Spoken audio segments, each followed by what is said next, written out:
ሰላም ለእናንተ ይሁን ውዴ ምስጋና ሚዲያ 12 ቤተሰቦቼ እንደምን ከረማችሁ እንደምን አላችሁ ሰላማችሁ በክርስቶስ ይብዛልኝ። ውድ ቤተሰቦቼ ሁላችሁም ሰብስክራይብ፣ ኮሜንት፣ ሼር፣ ላይክ እያደረጋችሁ አበረታቱኝ። ዛሬ ይዤላችሁ የመጣሁትኝ ሰው በእግዚአብሔር ለመኖር ቢፈልግ የሚል ነው። አባታችን አቡነ ሽኖዳ ሳልሳዊ ናቸው የጻፉልን ማለት ነው። ያንን አነባለሁኝ። ትንሽ ናት፣ እስከ መጨረሻ ተከታተሉኝ፣ ፍሬ ታገኙበታላችሁ ብዬ ነው ያመጣሁትኝ። ሰው በእግዚአብሔር ለመኖር ቢፈልግ እግዚአብሔርን በእርሱ ውስጥ እንዲኖር ቢሻ ዝምድናውም የፍቅርና የልብ ለልብም ዝምድና ሊሆን ይገባል። አንዳንድ ሰዎች ከእግዚአብሔር ጋር የሚዛመዱት ለጥቅም ወይም ጥያቄ ለማቅረብ ነው። እነዚያ ሰዎች እግዚአብሔርን የሚከተሉት ለጥያቄዎቻቸው መልስ እንዲሰጣቸውና ሁሉንም ነገርም እንዲያቀላጠፍላቸው ነው። እግዚአብሔር ለጥያቄዎቻቸው መልስ ካልሰጣቸውም ከመናደድ አልፈውም ራሳቸውን ከእርሱም እስከ መለየት ሊደርሱ ይችላሉ።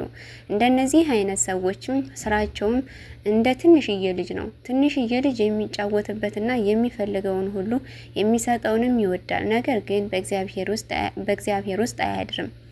በመንፈሳዊነትም የጎለመሰና መስዋዕትን የሚያቀርብ ሰው እግዚአብሔርን የሚይዘውም ግን ዓላማውም አድርጎ እንጂ በምክንያትም አይደለም። ከእግዚአብሔር ጋር የሚኖር ዝምድና በፍቅር በመስጠትና መስዋዕትን በማቅረብ ላይ የተመሰረተ ይሁን።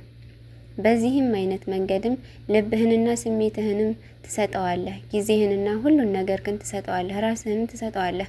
ይህንን በማድረግ ሐሴት ታደርጋለህ። ከዚህ በኋላ አንተ እግዚአብሔርም በአንተ ስለሚኖር ሳትናወጥ ትኖራለህ ይላል ብፁዕ አቡነ ሽኖዳ ሳልሳዊ። እና ውድ ቤተሰቦቼ ስለተከታተላችሁኝ ስላዳመጣችሁኝ ከልብ አመሰግናለሁኝ። እግዚአብሔር ያክብርልኝ፣ እግዚአብሔር ይስጥልኝ። ውዶቼ ላይክ፣ ሰብስክራይብ፣ ኮሜንት፣ ሼር እንዳይረሳብኝ። ሁላችሁም አበረታቱኝ፣ ድጋፋችሁን አሳዩኝ። ውድ ቤተሰቦቼ አሁን ካነበብኩላችሁ ትምህርት የምትወስዱት ወይም የተገነዘባችሁት ነገር እንዳለ ተስፋ አለኝ፣ ተስፋ አደርጋለሁኝ። ሰላማችሁ ይብዛልኝ። እግዚአብሔር ከሁላችን ጋር ይሁን።